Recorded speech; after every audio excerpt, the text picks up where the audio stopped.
ሁለት ሰዎች ተጋቡ፣ 3 ልጆች ወለዱ። አንደኛው ልጅ አንካሳ ነው። አንደኛው ልጅ ሁለት አይኑ አያይም። አንደኛው ልጅ ደግሞ 2 እግሩ ሽባ ነው እንበል።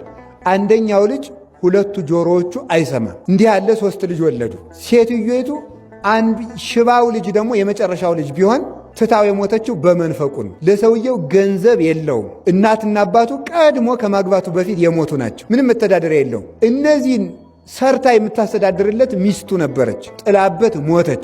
አሁን እግዚአብሔር ትክክል ነው አይደለም? እስኪ መልሱ። ትክክል ነው በሉ።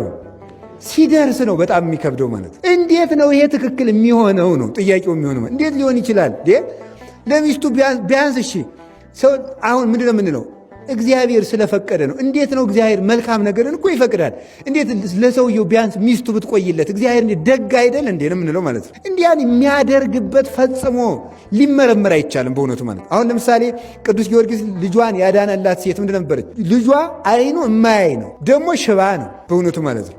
አንደበቱ ዲዳ ነው። እንዲህ ያለ ልጅ ነው የነበራት። ከዚያ በኋላ ተመልከቱ ምንድን ነው የደረገ? እንዲህ ያለ ልጅ ወልዳ ኖረች። አሁን ሴትዮቱ ደግሞ ደግ ሰው ናት። ሰው ምንድን ነው ሊል የሚችለው? አይ እግዚአብሔር፣ ሴትዮቱ ደግ ጥሩ ክርስቲያን ለዚች አሁን ይሄን ጉድ ልጅ ይስጣት ነው የምንለው ማለት ነው። እንዴት ለእሷ ይሄን ይሰጣታል እግዚአብሔር ብለን ጥያቄ እናነሳለን። ደግሞ ግዛት ቆይ በጊዜው እግዚአብሔር ያድነዋል ይሄን ልጅ ቢባል ምን ብለን ነው የምንጠይቀው? ደግሞ ዛሬ ቢያድነው ምን ይቸግረዋል እግዚአብሔር? ተመልከቱ እንዴት እንደሆነ ይህን ነገር ላሳያችሁ። አሁን ይሄን ልጅ ቶሎ ቢያድንላት ጥሩ ነው። አሁን ለሴትዮቱ ጥሩ ነው። ኋላ ግን የበለጠ ጥሩ ነው ደግሞ። ከዚያ ምን ሆነ? ቅዱስ ጊዮርጊስን ወስደው ከዚያች ድሃ ቤት አሰሩት። አይደለም? ከዚያች ድሃ ቤት ደግሞ ሌላ ጥያቄ አንሱ። እንግዲህ እንዲህ ብለን ማንሳት እንችላለን። እግዚአብሔር ቅዱስ ጊዮርጊስን ይወደዋል አይወደውም? ይወደዋል። ከወደደው ቢያንስ የዕለት ራት ካለበት ቤት እንዲታሰር እንዴት አያደርግም እግዚአብሔር? ይህም ደግሞ ሌላ ጥያቄ እኮ ነው ማለት ነው። ስለ እሱ ብሎ እየተሰቃየ እንግዲህ ነገሥታቱ ወስደው ያሰሩት ረሃብ እንዲሞት ብለው ምንም የዕለት እንጀራ ከሌላት ከድሃ ቤት ነው ያሰሩት። ቢያንስ እግዚአብሔር የዕለት እንጀራ ካለው ቤት እንዲታሰር አያደርገው? እኛ ብንሆን በቅዱስ ጊዮርጊስ ቦታ ብላችሁ ማሰብ ነው። የምታሰር አንተን ብዬ የምገረፍ አንተን ብዬ ቢያንስ እንጀራ ያለበት ቤት አታሳስረኝም አትሉ እንላለን እኮ በእውነቱ ማለት። እዚያ ቤት ወስደው አሰሩት። የሁለቱን መልካምነት እግዚአብሔር እንዴት እንዳገጣጠመው ተመልከቱ። ከዚያ በኋላ ምን አደረገ? ታሰር። ሴትዮቱ በጣም ደግ ስለሆነች ጊዮርጊስን ለምኜ ላበላ ብላ እንጀራ ልመና ሄደች። ለምን አለት ከልጇ ዲዳነት በላይ አሁን እኛ ብኖ ምን እንላለን? ተመልከቱ።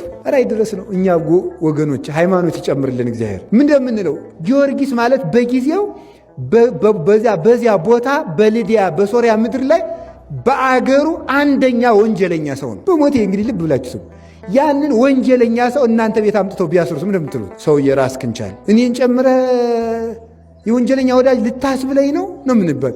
በጭንቅ ጊዜ እኮ እንዴት ከባድ መሰላችሁ! ሃይማኖት እንዴት ይፈተና መሰላችሁ! የእያንዳንዳችን የሃይማኖት ጥጥቅ የሚላለው እንዲህ ያለ ችግር ሲገጥም ነው። እንጀራ ከአለመስጠትህ አንድ ነገር ሴትዮቱ ማንሳት የምትችለው ጥያቄ ብነግረው የማይናገር የማይራመድ ልጅ መስጠት አንድ ነገር፣ አንተን ማመኔ ለመቼ ሊሆነኝ ነው ፈጣሪ የሚያስብል ችግር ነው የገጠመ።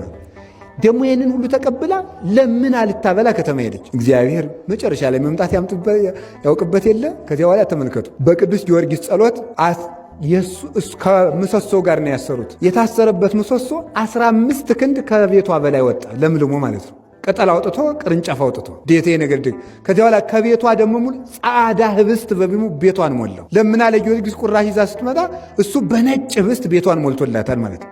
ረሃቧ ተወገደላት። ከዚያስ ደግሞ ምን አደረገ? የልጇን አንደበት ፈወሰው። ከዚያስ ደግሞ ምን አደረገ? አይኑን ፈወሰው። ከዚያ በኋላ ምኑ ቀረ? እግሩ ቀረ። እግሩስ አለች እሱ ይቆያል።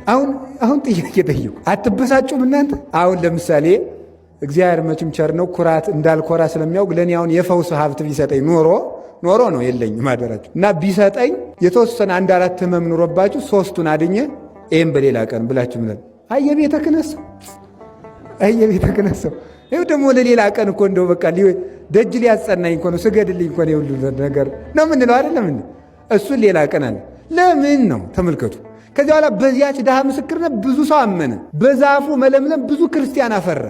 አንድ ስንዴ ብዙ ፍሬ እንደምታፈራ ብዙ ሰው አፈራችበት። መጨረሻ ላይ የቅዱስ ጊዮርጊስ ሩጫ ሊፈጸም ሲል ምን አደረገ? እንደ እባብ ልባሞች እንደ ርግብ የዋሆች ሁኑ አላለም እንዴ?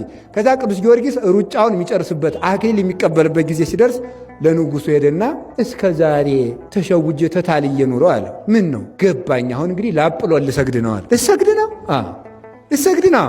ና በል ራስህን ልሳምህ አለ። ቆይ እኛ ገሊላውያን በልማዳችን መጀመሪያ ለጣዖት ሳንሰግድ አንሳምም አለ። በርኩስ አፉ እንዳይሰማው ማለት ነው። ቆይ ብሎ ልትሰግድ ነው ና እንልስገድ። አይ እንደዚህም አይደለም። በጥቂት ሰው አይደለም የሚደረገው። ጠቅላላውን በሙሉ የገሊላን ሰው በሙሉ ጊዮርጊስ ላጵሎን ሊሰግድ ነው እያልክ አዋጅ ነገር አለ። ጊዮርጊስ ላጵሎን ሊሰግድ ነው እየተባለ አዋጅ ተነገረ። ይኸውላችሁ ልብ ብላችሁ ስሙ። ላጵሎን ሊሰግድ ነው ተባለ። በቃ እንዲህ አድርገህ ልትሰግድ ከሆነማ አለው እሾመሃሌ መንግሥቴ እኩል ይሰጥን። እንዲያውም እኔ አዋጅ አስነግሬ እስከምመጣ አንተ ከንግሥቲቱ ጋር ተጫወት ብሎ ንጉሡ ከሚስቱ ጋር አስቀመጠ። እሱ ቆመና ዳዊቱን ይደግማል። የአሕዛብ አማልክት አጋንንት ናቸው። ዓይን አላቸው አያዩም፣ ጆሮ አላቸው አይሰሙም፣ እግር አላቸው አይራመዱም እያለ ይዘምራል። ንግሥቲቱ ትሰማል። ማንን ነው እንደዚህ የምትለው አለች። ጣዖታቱን ነው አለች። አሕዛብ ለምን አጉረመረሙኝ? እነማን ናቸው የሚያጉረመርሙ አለች። ነገሥታቱ ናቸው አለ። እዚህ በኋላ ልቧ ተሰበረና እኔም ክርስቲያን መሆን እፈልጋለሁ አለች። ይሄ ነዋ ክርስቲያን። ንግሥቲቱን ራሷን ክርስቲያን አደረጋት።